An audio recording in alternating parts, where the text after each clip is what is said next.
Je suis donc un acteur de la société civile avec plusieurs cordes à mon arc. Je suis un leader d'opinion et en tant qu'acteur de la société civile, j'essaie de prendre la parole régulièrement, soit en publiant des réflexions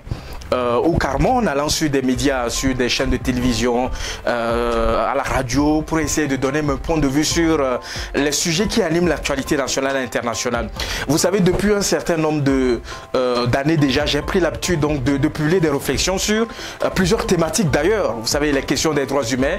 les questions des droits de l'enfant, les questions de lutte contre la corruption, les questions de gouvernance, les questions de santé, les questions d'éducation. Je prends du plaisir à essayer de relever un certain nombre d'actions que je trouve intéressantes.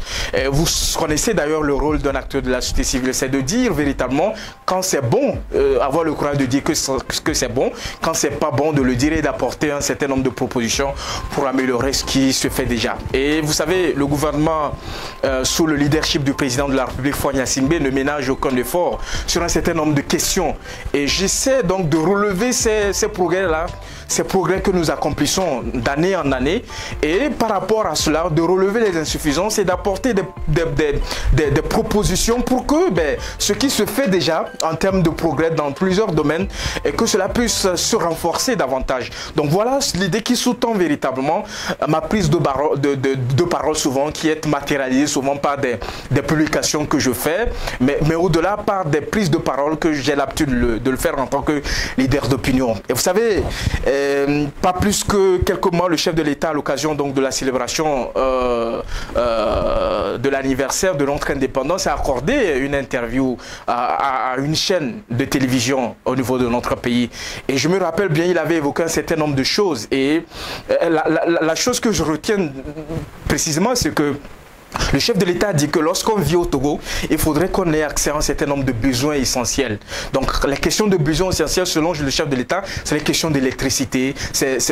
les questions de l'énergie, c'est les questions d'éducation, c'est les questions d'accès à l'eau potable et tout. Donc vous savez, cela conduit véritablement son engagement politique en faveur donc de ces secteurs-là. Et la dernière mesure, donc la mesure phare à laquelle la mesure phare qui a été donc annoncée par le chef de l'État, c'est de faire en sorte que l'assurance maladie universelle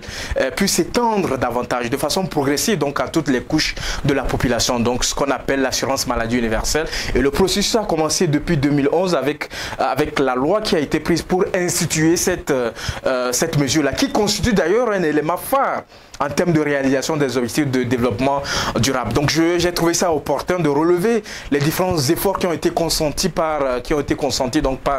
les autorités publiques dans ce sens-là, essayer d'apporter bien évidemment mes propositions pour qu'il y ait véritablement une amélioration lorsque cette mesure entrera en vigueur, comme l'ont annoncé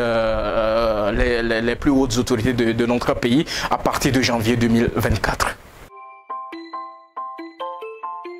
Il faut rappeler que le titre de cette réflexion, c'est « L'assurance maladie pour tous en 2024, l'engagement fort du président Faure Gnassingbé en faveur de la couverture sanitaire universelle au Togo ». Donc à travers cette réflexion, d'abord j'ai voulu rendre hommage au chef de l'État pour tout ce qui a été fait dans ce cadre-là, de faire en sorte que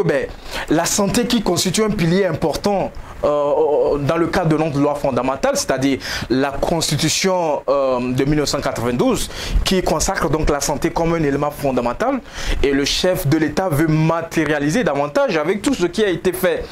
depuis quelques années en termes d'amélioration du secteur de la santé dans notre pays. Donc j'ai voulu donc à travers cette réflexion rendre hommage au chef de l'État pour tout ce qui est fait dans ce sens-là, également pour cette mesure phare qui a été apportée et qui constitue un élément important au plan international, comme je l'ai dit, en termes de mise en œuvre des objectifs de développement durable. Au-delà, vous allez retrouver dans cette réflexion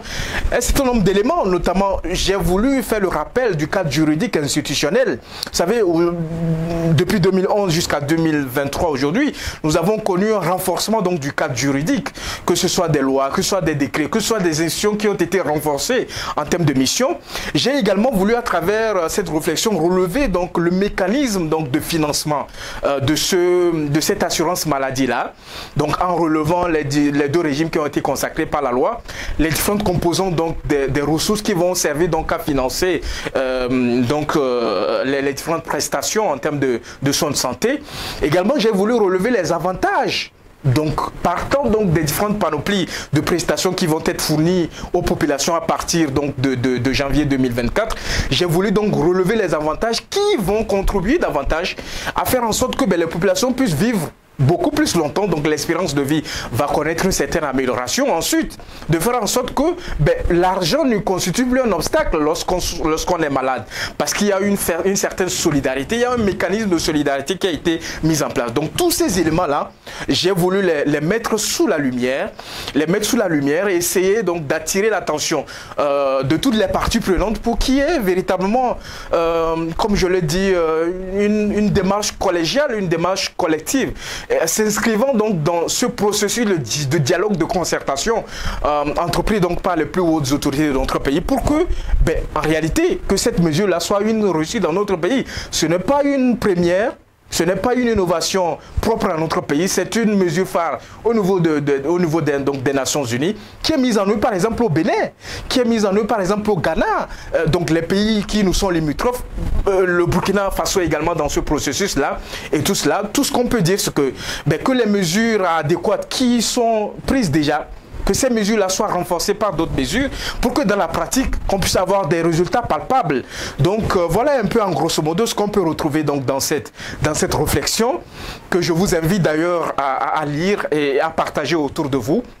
pour qu'ensemble nous puissions participer donc à l'effort de développement enclenché par les plus hautes autorités de notre pays, notamment par l'engagement fort du président de la République, Faure Gnassingbé.